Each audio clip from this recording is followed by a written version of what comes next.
The last 2 weeks, this last week and this week, we've been talking about the unity principles because we have a board meeting this afternoon. We're going to have a discussion again about whether we would like to join with Unity Worldwide Ministries and affiliate ourselves with that church. It's not a hierarchy, but it is a place of support, and it's a place that gives us some brand recognition and a way for people to find us. So before we make such a big decision, we've been unaffiliated for a very long time and independent. So before we make such a decision, I wanted to make sure that we understand Unity has 5 basic principles, and they are basically what we teach here already.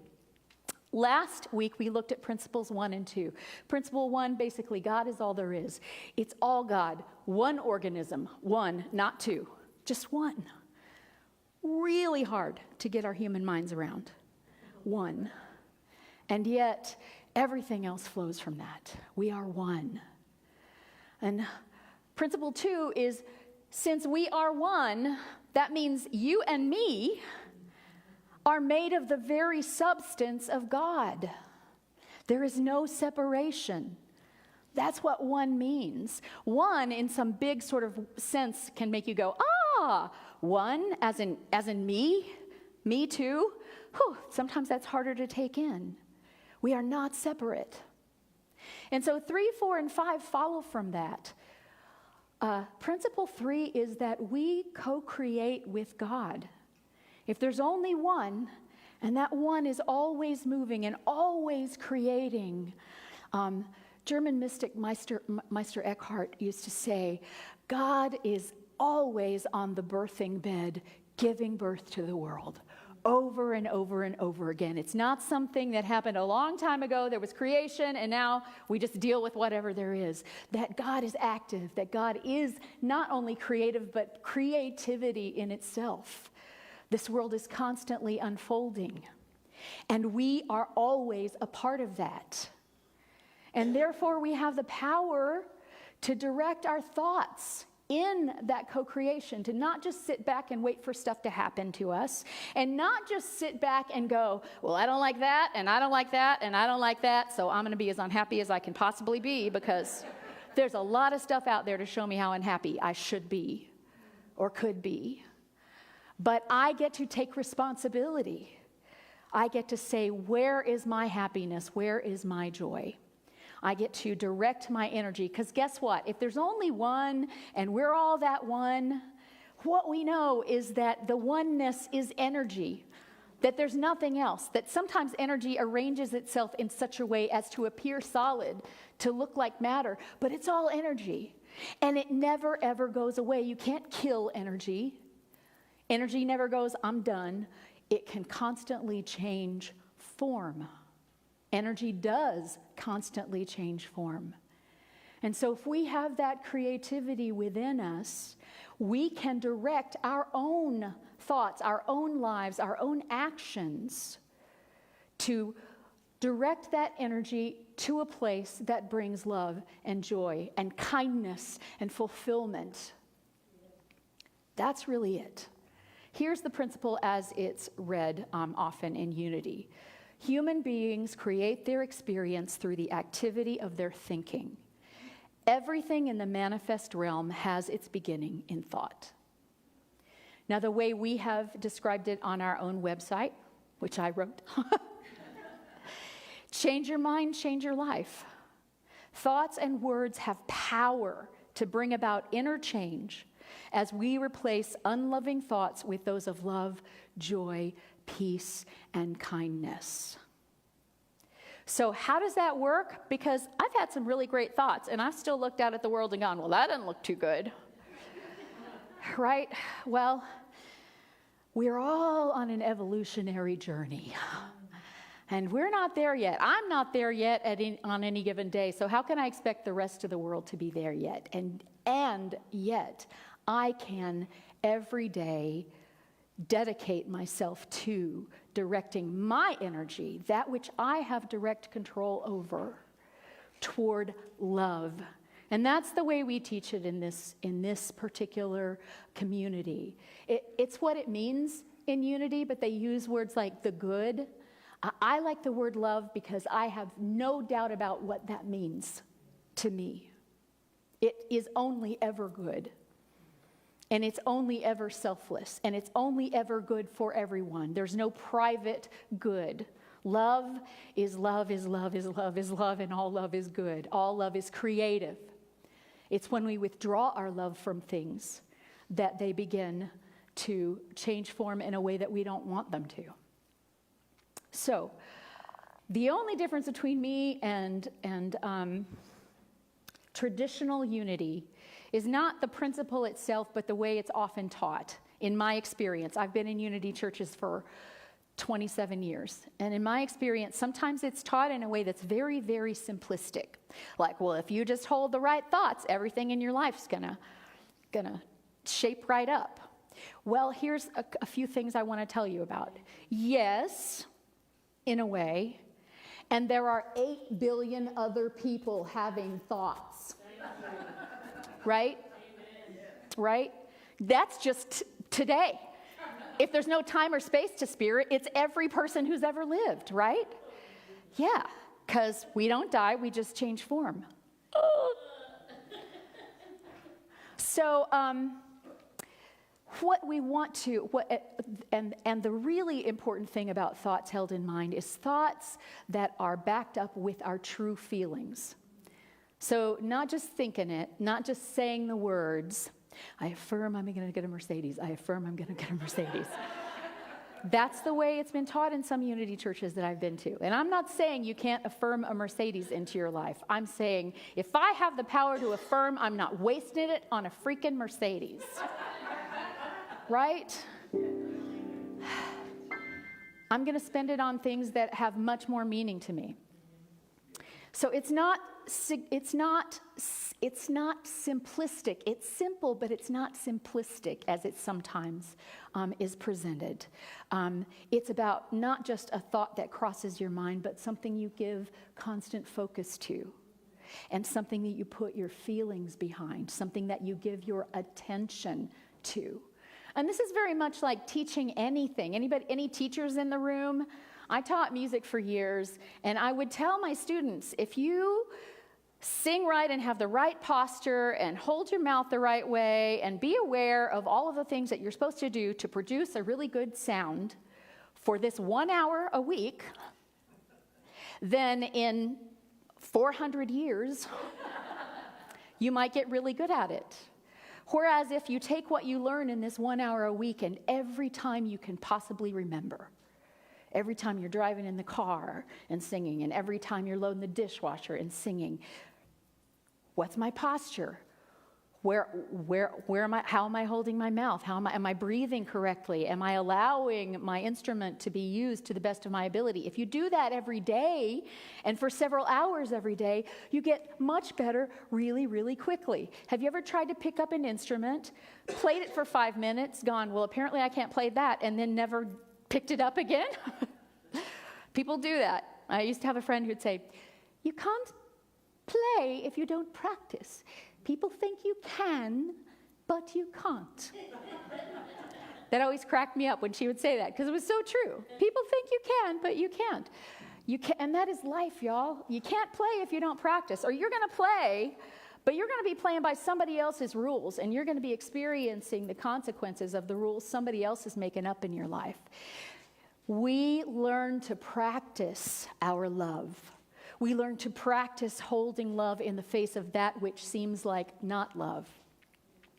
That's how it works. Because not only are there 8 billion other people, each of us has a conscious mind and an unconscious mind. And how many times have the thoughts of your conscious mind not come true, and only later in your life did you realize that the thoughts of your unconscious mind were actually unfolding? I would say that in my first marriage, I would have said, I just want to be loved. That's all I want. I just want to bring so much love, and I want it all to be love, and I want it all to be love.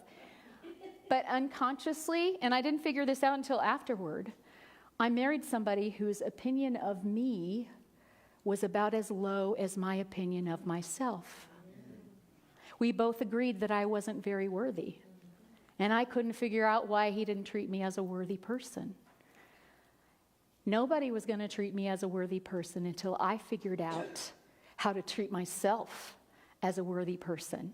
And I had to take that unconscious thought and make it conscious and practice it. And the nature of unconscious thoughts is we're unconscious of them. So we can do things to become aware of our unconscious thoughts. And I also believe that the power of conscious, focused thoughts can be stronger than the power of what the unconscious is doing in the background.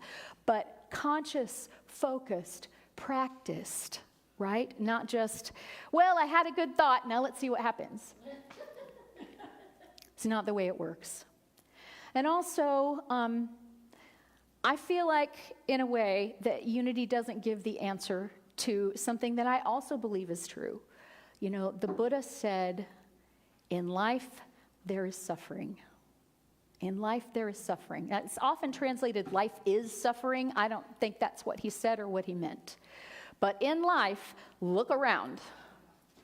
There is suffering. So how do we explain that? If we're all creating our reality and everybody wants it to be good, well, the world is set up in a certain way. So maybe if we go way, way, way meta, right? And we're all of these 8 billion cajillion souls that have ever lived unconscious thought have decided that they're suffering in life. Maybe that's part of what we are living through right now. But as far as you are creating your suffering right now, that can be true, but I don't believe that's always true. Right now, the way the world is set up, everyone who has ever lived on this planet has died. Everyone. And when we love people and they die in their physical form, no matter how much we believe that their soul goes on and we still feel a connection to them, we are going to mourn and grieve. And that is right. It's right to do that. So it's not wrong to, well, I'm unhappy, I created that for myself. You know, sometimes we do create our own unhappiness. I believe I created unhappiness for me in my first marriage. Not that he didn't participate, right? But I was unconscious of that. I truly was doing the best that I could. I truly was trying to live love as I knew it. And it took me a while to figure something out. I'm sure I'm still figuring stuff out right now, y'all. We are perfect in a deeply true way, but we are living imperfect lives in this world. And I kind of think that's why that it's set up that way, that we're here to learn, that when we learn, then we grow. And that is what brings other people into the growth area. And we can be examples for people. That's what Jesus was. He was an example of, if you just love and love and love and love and love, you have the answer. And Jesus was killed. Okay? It didn't stop him from dying, but I believe that he made that choice. It's like, well, this is a way that I am choosing to demonstrate love, by not defending myself, by allowing the words that I've spoken to stand for themselves and let the chips fall, because all those 8 billion other people are having opinions too. Rumi says, it is love and the lover that live eternally. Don't lend your heart to anything else. Don't lend your heart to anything else. The other thing that I believe is, I call it the prayer under the prayer, or Ellen Davenport in her book, The 5 Principles, calls it the soul's prayer. Your soul will speak.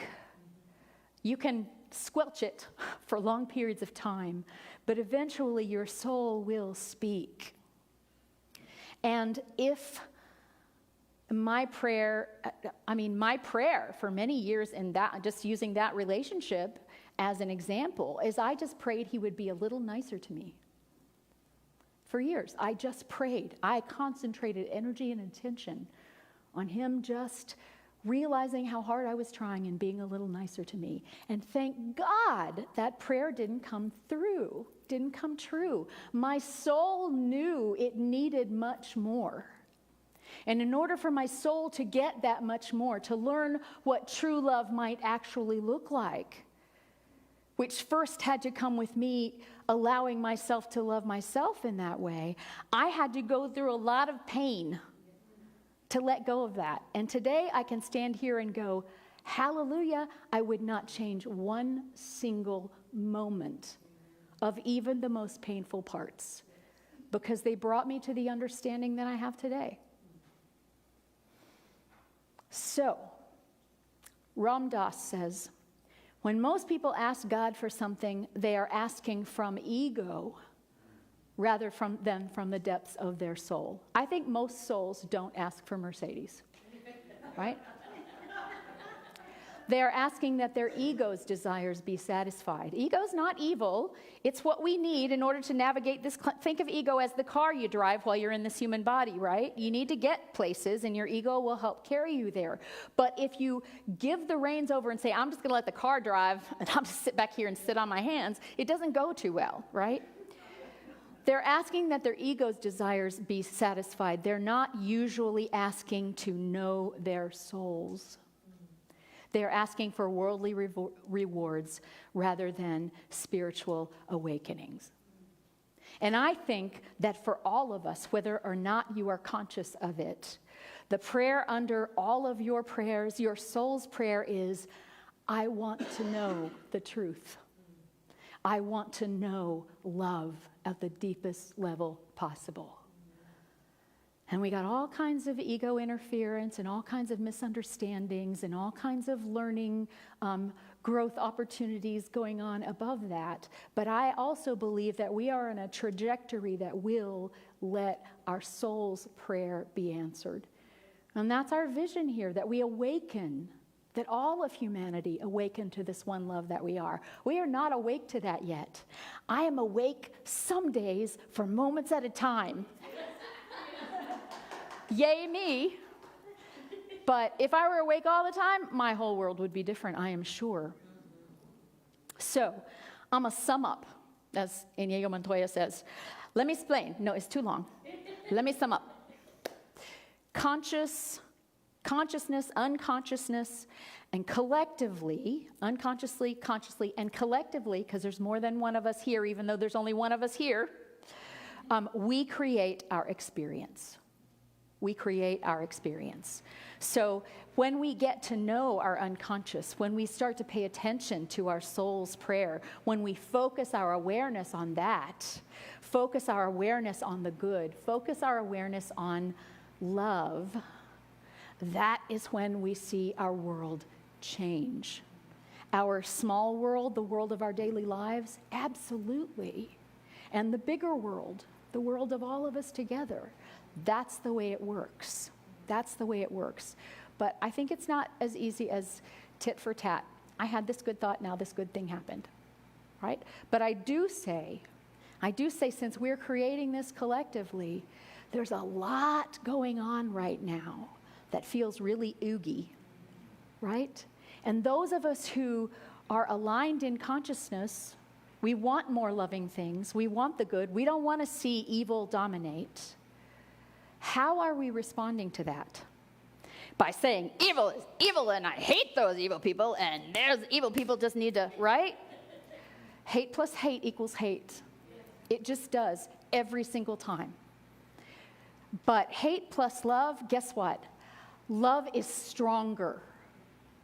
Love is stronger. I believe that with every fiber of my being. When you meet hate with love, you don't just cancel it out, you actually create a higher vibration than you started with. Just saying that, because if you're wanting to know what to hold in your consciousness, that would be a recommendation from me to you. And it's hard. I ain't saying it ain't hard, it's hard. It's what I try to do when I watch the news. I try to watch the news as little as possible.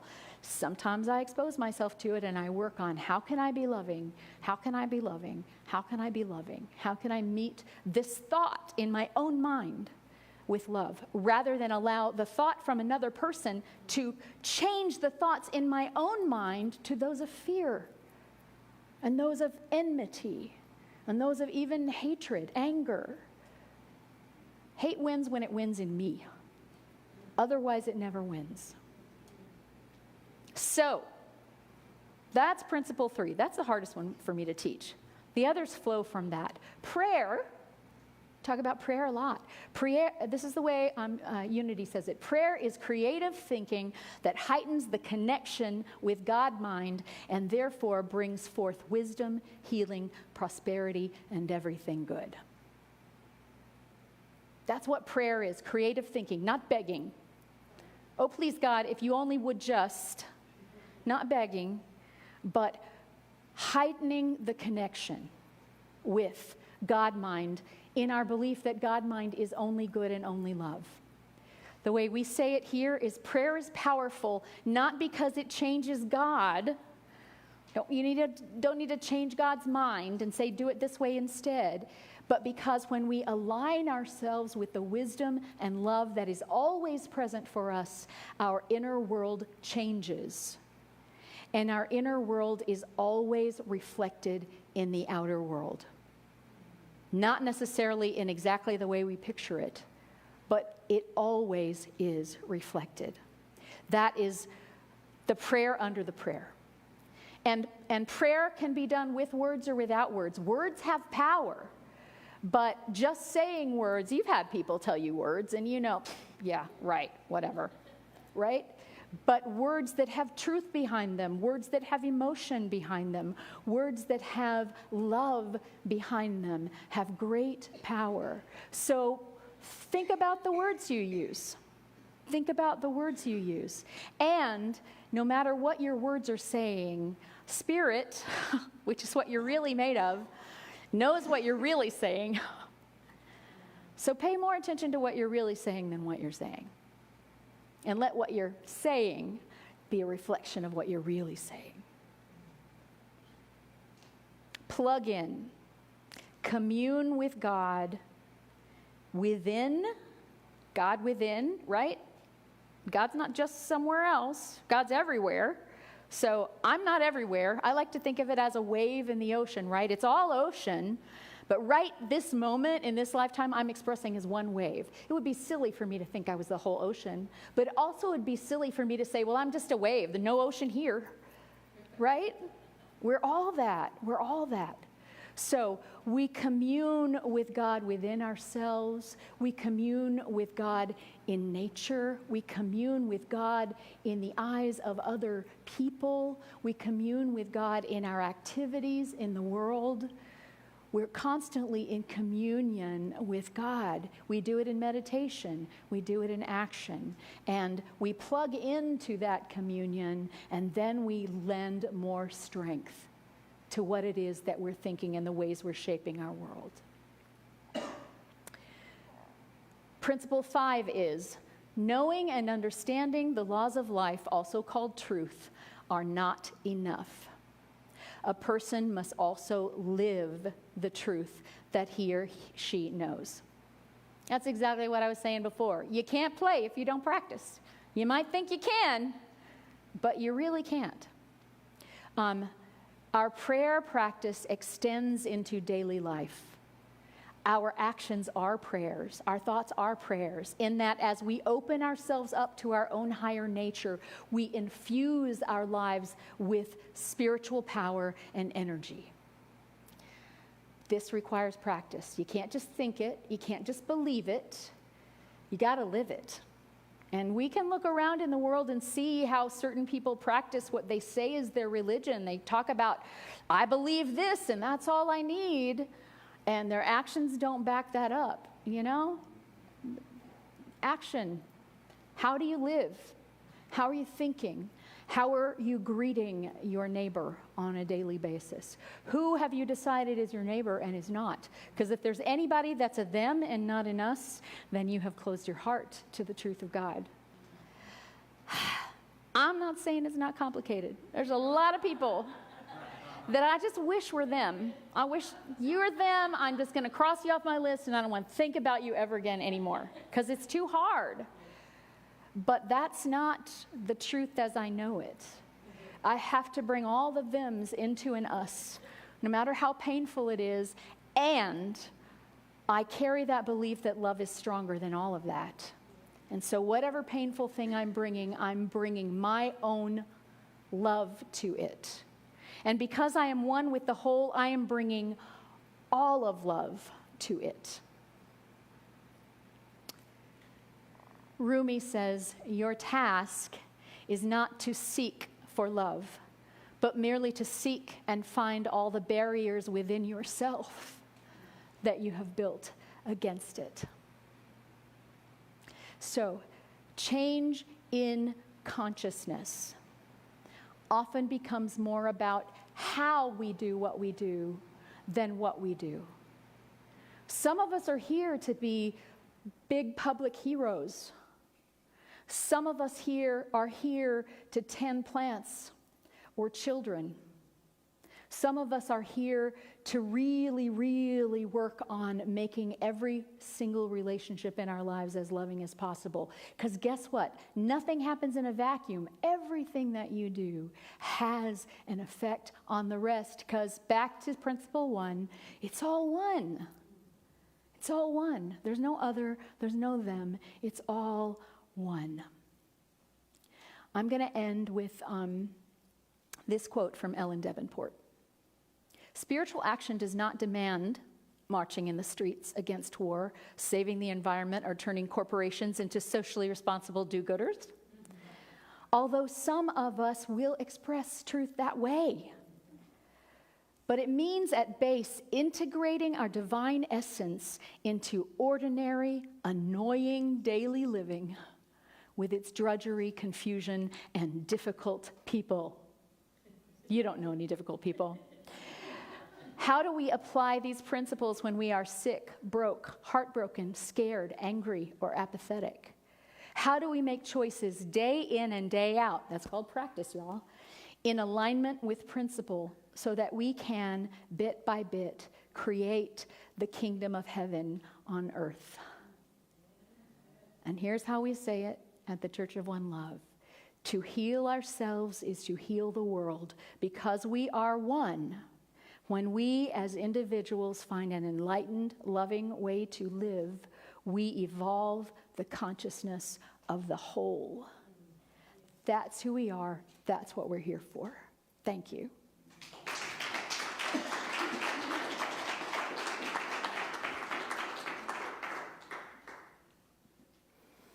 So, let's take that idea and put into meditation for a moment. Take a moment to just become conscious of your body in space, sitting on this pew. How does it feel to be you right now?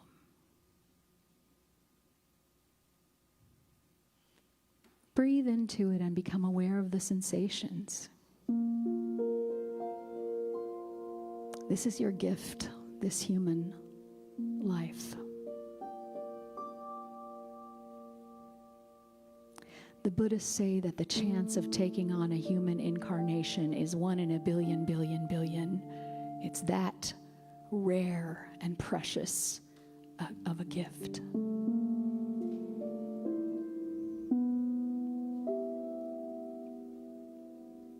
And know that because you are in this body, there are physical barriers. We think we end where our skin does. And that everything inside our skin is us and everything outside our skin is not. But that's an illusion.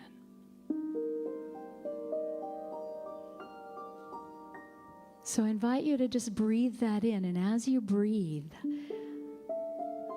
know that you are breathing in atoms from across the universe. You are sharing atoms with everything that ever was, and you're giving out atoms, and other people are taking part in them.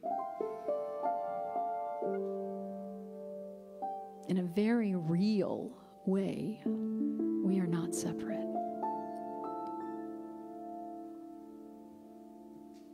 And so we turn the energy of our mind to interpret that breathing of life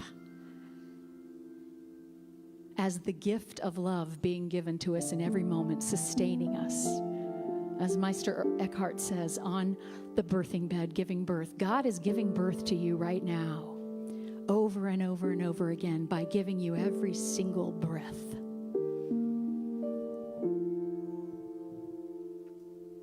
And it's not your breath or our breath or their breath. It's breath. It's the one breath. And we all get to partake.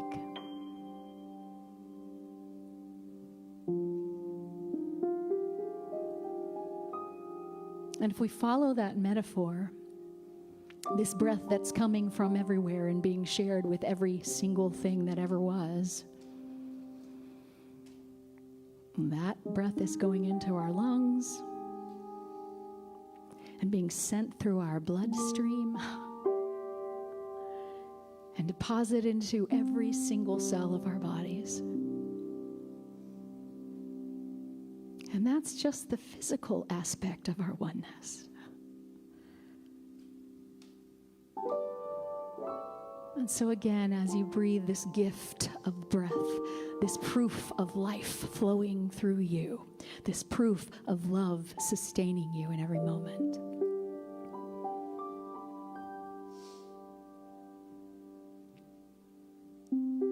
Begin to feel as if the skin that seems to be the border between you and everything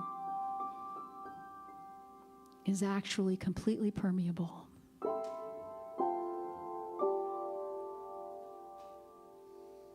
The magnificence of you cannot be contained within so small a vessel.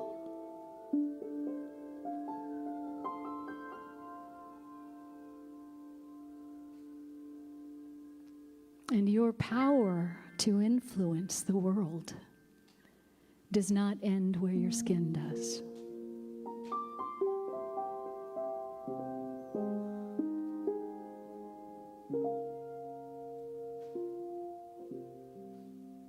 Feel the power of love flowing to you,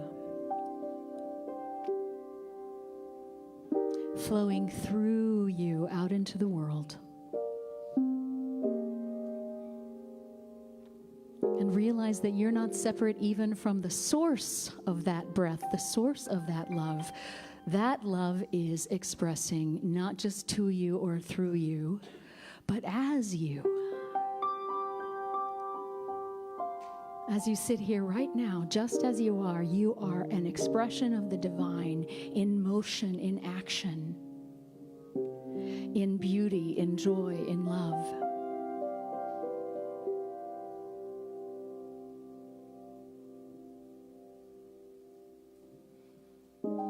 And you're invited in each moment to partake of that infinite love and give it out again.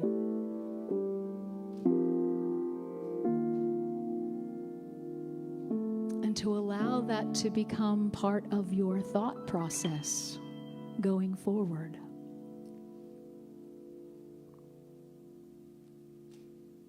So that when things that seem to be outside of you start bugging you,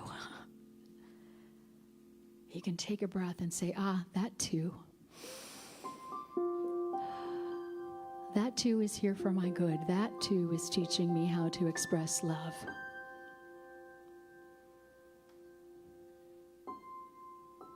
I accept the challenge. I say yes to love.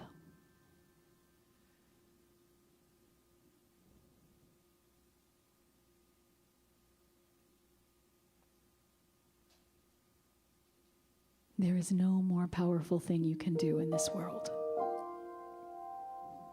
than to practice day by day in your mind, in your words, in your life, in your actions, in your thoughts, in your relationships. To practice saying yes to love.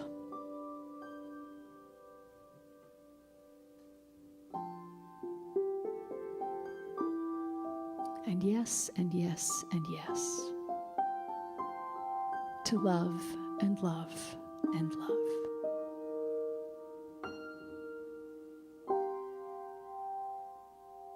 So we allow ourselves to just be in the gratitude of that miraculous knowing I am that love.